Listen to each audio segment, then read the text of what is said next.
Good afternoon from the Porsche Pro over here at Porsche of Ocala, and I have a rare opportunity and I just had to take it. Today we're going to take a look on how to operate your lovely 2025 Porsche 911 GT3 RS. If the opportunity presents itself, people, you got to take it. So this car is absolutely an amazing car. It's crazy how drastic this car looks in comparison to other standard body 911s. This thing is absolutely nuts. But let's go ahead and dive right on in. Really a sharp car, of course. Even the key fob is slightly different on the car. So of course, all we have is the unlock, lock, and the normal thing that would pop the front trunk on the car is no longer there. Because with its front mount radiator, there is no trunk on the GT3 RS. So to lock and unlock the car, it's very simple. We can unlock the car, lock the car, of course. We still do have the emergency panic horn right over here. And of course, the emergency key to actually get inside the car if, of course, the key fob battery or the car is dead itself. So once the car is unlocked, this does not have comfort access. So that means we just manually unlock the car and take a look at the inside. But we really want to focus on some of the little details, of course, such as we could still open the front trunk with this little area. Well, the front trunk area. Of course, carbon fiber doors, carbon fiber fenders, hood, roof, everything there. So, and still the operation for opening it is still all the same. So there's still a little latch right there. And you can see that there. But you notice the trunk is now taken up with that front mount radiator. And it's, you got to show it. I mean, come on. You can see little fans in there and whatnot. Otherwise, it looks like a normal 911 area. Pretty cool. And of course, we can see our carbon fiber weave. Sorry if I sound excited. This is a pretty darn awesome car. And then closing it, I do close it very gently. It takes a lot less force to close than a standard 911 hood, which I really do like. And then we come over here and we have the rear access service panels. So even the engine bay area is a little different. So we pull this and it actually unlocks the area. So if I push this down now, if I actually give it a good push, and you can see it has a little strap that holds it in there, but there's for our coolant. And we're going to go ahead and close that puppy back up. And then if I come over to the passenger side, we'll have our section for the engine oil. But you have to pull that button, of course, beforehand. And in case anyone's curious, 0W40. Very nice. Now, right now, whenever you turn on the car, it always likes to default to a low downforce position. So essentially almost like the DRS mode. So you can see the spoiler little flap right over here is open on the car. And we're going to be instructing you on how to adjust everything on the car, because there really is a lot of info, and you got to be very careful. This is quite an adjustable car to how it drives. But let's keep on trucking along. For the most part, the operations are very simple. We have door lock and unlock for inside the cabin. There is no memory seats, so nothing to really worry about there. And our window controls are very self-explanatory. Pull up to go up and down to go down. And our mirror adjustment as well is self-explanatory. Now we get into the carbon bucket seats, and we really only have a very small amount of adjustment. Right over here is how you adjust the height of the seat. And I'm going to lower that down just to make it a little easier to get in and out of. And then we have a grab handle right over here in the front for adjusting the forward and back position. And what's really neat, a lot of people don't realize you can actually, with this little section here, kind of stick your hand, you can hear the Velcro, and actually pull out this little section in case you ever want to replace it. We actually had some previous owners swap out their sections. The bottom piece is a little more difficult, but replace it with a different material or different pattern. It's pretty cool. So now hopping into the car, a lot of people aren't used to carbon buckets. My trick for it is butt first, tap your feet, of course. We don't want to track dirt in here. And rotate in. And it makes it a whole lot easier because you don't have to wear out the bolster or anything like that. But let's go ahead and close this. Of course, opening up the door, we do want to mention the pull strap. I just pull it straight out with a little shove of my elbow as I'm doing it to give me some leverage. And that, of course, opens the door. Same thing on the passenger side. But who can resist? We got to turn this puppy on. We do have a break-in period of 932 miles. You do really want to follow that. There's always people online that say, oh, the cars are broken from the factory. The break-in process they perform at the factory is not a long-term one. They do not get the oil up to the high temps that we'd see on driving on the street or on the track. Follow the recommended break-in periods, people. Very important. So, starting off over on the left-hand side over here, of course, we're going to have our headlight operation. This is all basic stuff, no problem, so we're not going to spend much time on there. Leave it in auto, leave it. This little button right over here will be your rear fog lights. This button is if you want to manually turn on your headlights. And these are your parking lamps right over here. Realistically, we don't use parking lamps too much in the United States, so not a big deal. But it illuminates the area around the car, and it's very dangerous to leave those on because it will drain your battery. That's the only mode that keeps the lights on even if you turn off the vehicle. Interestingly enough, this car still has traction control. Now that caught me surprised when I saw that. So right over here, we have this little button over here at the end that turns the system on and off. You'll have a little indicator right over here. And when that system is on, when you see those three little dots, just leave it. I always leave the system on, even if I'm not planning on using it. So what we're going to do is drive to the speed we want, and what we're going to do, it tells us right at the top, we're going to push it forward, like this. So go to the speed you want, push it forward. You want to go faster that way, shove it that way. You want to slow it down, pull it towards you. Then, of course, we have cancel. I just tap my foot on the brake, and resume, of course, to resume it. From there, of course, turn signal is very basic, no problems there.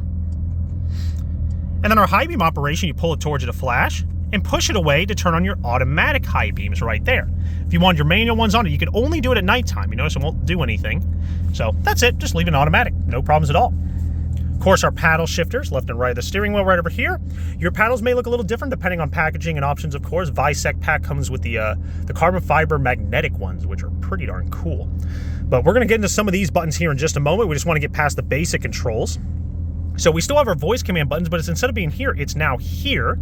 So of course, just give it a little tap, wait for the chime, tell it whatever you want the infotainment system to do, even changing the AC, navigating somewhere, listening to something, calling somebody, or adjusting the air conditioning or anything like that, which is really nice.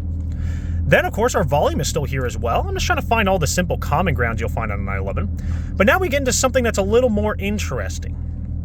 Our DRS button. So our DRS button, if we're in low downforce mode, doesn't do anything. It says, oh, it's only going to work in dynamic downforce setting. Now, dynamic downforce setting is accessed by coming right over here into the little picture of a car, and you'll see aerodynamics. And I do dynamic downforce, and it tells me adjusting aerodynamics. And I wish you could hear like the metallic drill sound that it makes when it adjusts everything. It's super fast, really cool sounding. But now it says DRS is not ready. Obviously, it only works in certain situations. At low speed, it's not doing anything for you. So when you go in those long straightaways or anything like that, especially driving on the track, you can press this button, and of course it'll activate DRS, keeps your hand on the right location on the steering wheel. Very nice to have, and of course you'll get better, less drag and of course a higher top speed. From here, we have this little button, which will activate our sports chrono. Now, our sports chrono is, of course, our lap timer. You can see it there, as well as over here. Then we have this button over here that tells it I've completed a lap, and it kind of reset the timer for lap number 2. From there, if I don't want any more, let me go over here. I'm just going to hit stop, then reset, and then back out of this. And now this goes back to a clock after about 5-10 seconds, as well as this won't be of any importance to us at all. So over on this side, these still operate very similar. So we have this little switch right here at the end that switches between left and right. So you can see left and right over there, the yellow highlight. Depending if it's on the right side, I spin the wheel, it changes the right side. Lo and behold. There's our map, there's our trip computer, our vehicle information page. Very important, especially, a lot of people don't realize you should treat a car like you treat a person. You don't get out of bed and start sprinting in the morning. You should wait for things to warm up. I always recommend don't hammer on the car until the oil is at least 180 degrees. And that's not coolant, that's oil. So very important. Then, of course, we have the track display, which we'll show here in just a bit. Our drive modes, which are activated by this little switch here. There's a lot of switches. Our power, of course. Tire pressure and temperature. Once again, always wait for your tire temperatures to be warm as well. G-force meter, and our lap timer again. So just a nice big loop. So very briefly, we're going to show our track display, what that's even going to look like. And you can see it only shows the essential information. So aerodynamics, DRS is not ready right now for the situation. Tire temperatures and pressures. Coolant temperature, oil pressure. Of course, this car does have quite a high oil temperature, so nothing to worry about, just how it is. And of course, we have our fuel range right over here and what drive mode we're currently in. And what's really cool is I can actually change what I see on the right-hand side. So G-forces, power, timers, everything like that. I guess the timer would be nice once your car is all nice and warmed up. And then to go back to normal, we have to go to this page and press in our button again. There's a lot to talk about. Now we get into some of the fun stuff. So we have all these different adjustments. In order to change them, you spin the wheel, nothing happens. And if you push the button, nothing happens. It says you have to be in track mode. So in order to do that, you always start over here. And what we're going to do is we're going to spin this, not into sport. If you're driving on the street, this is plenty fine. Sport mode is the fun mode. Enjoy it. You don't have to worry about anything crazy. But then we're going to go into track mode. And now track mode, you can even customize what these modes do by default. But when you're in track mode, now if I hit these buttons, PASM is Porsche Active Suspension Management. I can come in here and adjust my front compression, rear compression.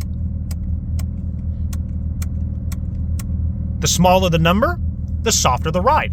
Rebound by adjusting these switches now.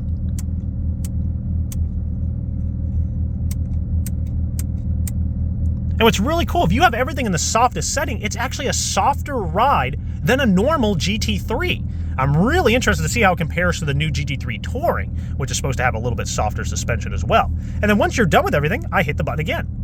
But otherwise, if you spin the wheels, it doesn't do anything. So you always have to hit the button first, then adjust, and then hit it again to end it. Porsche Torque Vectoring, which is this differential setting, so we're going to hit the button again. And we can see we have coast as well as power. So on the power, how fast do you want the differential to lock in? Of course, triggering oversteer and understeer situations. And when you're off the throttle, how quick do you want that rear end to come around on you?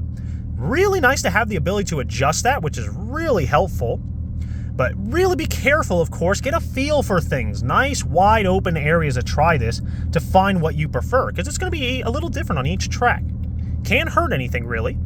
Now we get into the most important one, and the one I recommend the most caution on is Electronic Stability Control, ESC/TC Traction Control.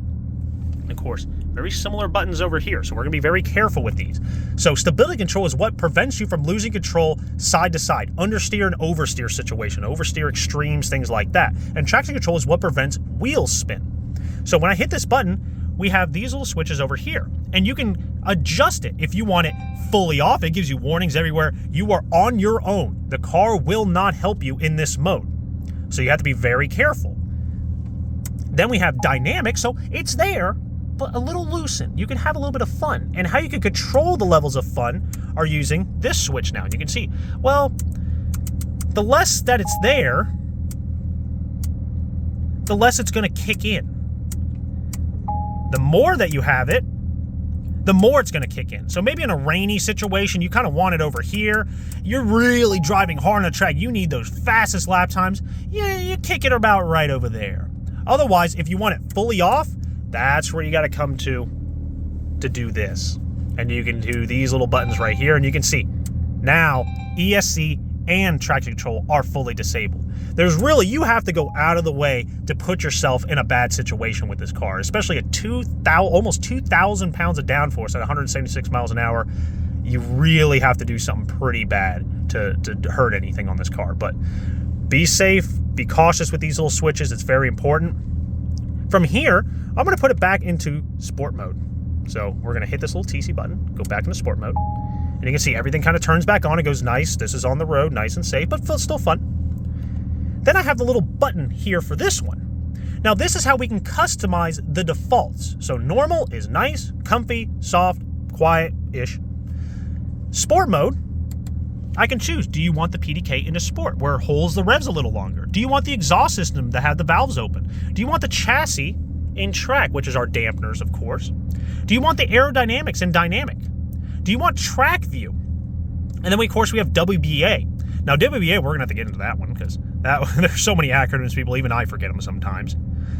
Then we go into track mode. You can choose what you want over here as well. So we have PDK Sport or PDK Track. That holds it almost all the way to red line and keeps it there. Exhaust system, aerodynamic. Tire pressures in track. So that drops your normal recommended tire pressures down to more track-focused things. Because normally, if you try to get your tire pressures down to about 22 to 25 PSI, you're going to have tire pressure lights. It can cause some issues with traction control, ABS. This car can be prepared for it. And, of course, we can put our display in track view as well. So really nice stuff you can customize on there. And that's the primary difference on the steering wheel functionality. Very important. I really wanted, of course, owners out there to know this. Then we come over here to the dash, and we have our front axle lift, of course, if the car has it. If you are getting a GT3 RS, you've been blessed by the Porsche gods to be able to get an allocation. Make sure you get this. This car is low. So this lifts the car up, and then gives us this little pop-up as saying, would you like us to save this location? So every time you get to it, it will automatically raise the car for you if you're going there at a low speed. So at under 30 miles an hour, of course. It won't do it if you're doing 100, obviously. This, of course, is our suspension stiffness. Nice, smooth driving road or on the track. Go ahead and turn that puppy on like this. Stiff for the ride, better handling. You're driving on a rough road, we can soften it up. So really nice there. Of course, our hazards. Our electronic stability control. If we want to quickly turn this off, you got to hold it. We get all sorts of warning. And if you want ESC, electronic stability control, and traction control off very quickly, you can press and hold this as well. Once again, pop-ups all over the place. Nothing to really worry about. But I would not recommend driving in that mode unless you have very good track experience, of course. Coming down over here, we're going to look at our AC controls. I'm going to try to change the camera angle a little bit. Still very basic and very easy over here. I mainly just hit auto. Obviously, you're going to drive on the track. You got to check your track rules and see if they'll allow it on the track. We have our front defrost, rear defrost, temperature for the driver's side, and temperature for the passenger side.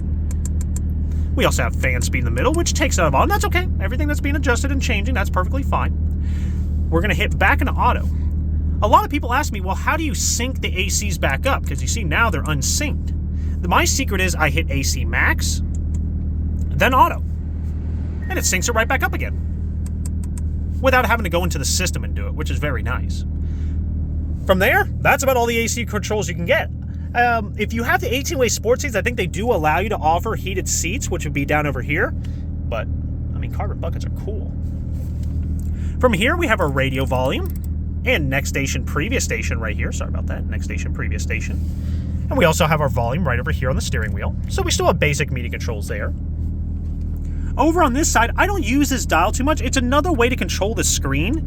It's just a little more interesting, and I really haven't found a great use for it besides like cycling through music lists and zooming in and out of navigation. Just haven't found the need to. Of course, putting the car into drive, you just keep clicking it. Whereas reverse, neutral, and drive. Now, there is a little secret with revving the car, of course, because there is soft limiters nowadays, thankfully to EPA standards. If you put the car into manual mode, like so, and you were to pull both paddles at the same time and hold them, it allows you to kind of rev the engine a little bit higher. Obviously, I don't recommend doing this unless the car's already warmed up and things like that, and don't do it like crazy. Don't be a showboat. But it does sound lovely. So from here, we come down to our parking brake. Right over here, of course. Turning it on, think of an old-fashioned handbrake, and then putting it off is right over here. Now we get primarily into the infotainment system. We're going to keep this very brief because, frankly, people, this is a GT3 RS. If you don't know where you're going with it, get lost, have fun with it. Who cares? You'll find your way back eventually. But starting off with navigation, keeping it very brief. Ignore all the other things. The only thing we're ever going to focus on is search for destination. From here, if it's someplace you've already been, it will be listed in this area. Obviously, we can add a home address. We can add a work address right over here. You are brave souls if you're driving this to work. I hope you got nice, good roads there. And then coming over here, we can just search for new places. So, for example, Cracker Barrel, give me a sponsor. I eat there too often. Then I select what I want, and we're on the way.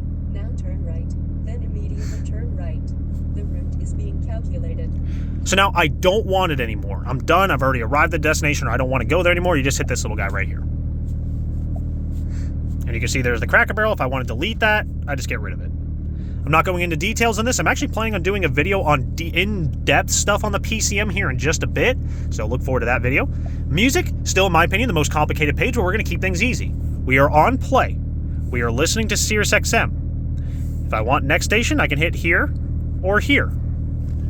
Or here, or here. Exact same functions, no difference at all. If I wanted a list of Sirius XM, I would hit list. And to be a list, right now it's on FM, so I gotta hit Sirius XM. all stations. And there's my list of Sirius XM. If I wanted a list of FM, I'd hit FM. And if I wanted a list of my presets, depending if, of course, your salesperson set up things right, it would be a little star symbol right over here. In this case, we don't have any favorites there. So if I hit this, it's just nothing there. And then Bose is how you adjust the treble and bass on the car. I have a personal preference of surround, -2 treble, +2 bass. Keeping it really nice and simple. But definitely not with this music. Not my style. So that's the media. Trying to keep it really simple for you guys.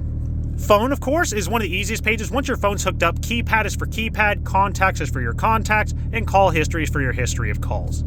The most functions, of course, we're going to see in this little area if we need to adjust any of the suspension components, or we come over here for our aerodynamics. So setting, of course, into dynamic downforce, puts the car into high downforce mode, and, of course, you can activate DRS, which is really nice. Safety systems, we have basic control, of course, anti-crash for the front. If you start entering track modes and things like that, you got to be a little cautious because it starts disabling those things. So always be careful if you are doing anything on the car. Be careful what drive mode you're in so it doesn't disable any safety settings. Trip computers are right over here. You can see everything there. Not that important. And comfort mode, of course. Surprisingly enough, this car actually has ambient lighting. Call me quite surprised, so I'll set that to a white light. Kind of match the silver theme on here. But other than that, guys, that's really it on how to operate everything on the car. It's a really simple car to learn. The most complicated parts are knowing how to customize your drive modes on everything on the car. And what I've done is you're going to come to page about 69 on the owner's manual is where it starts describing everything, such as Porsche active suspension management, everything like that. It gives you a brief description, and it's nice because they keep it organized. Everything that can be adjusted starts on page 69. Of course, make all the jokes you wish. And it continues on very nicely until about page 74. Really do a good read on this stuff. This is all going to be in your owner's manuals, of course. Very helpful to have that information. But if you do have any questions, guys, please post the comments down below. Like I said, I will be uploading a how-to video more focused on the details of the PCM, which is this little guy right over here, a little bit later. But other than that, thank you guys for being here. I just appreciate the opportunity to be able to do this on this car. Have a great day. Take care. Bye.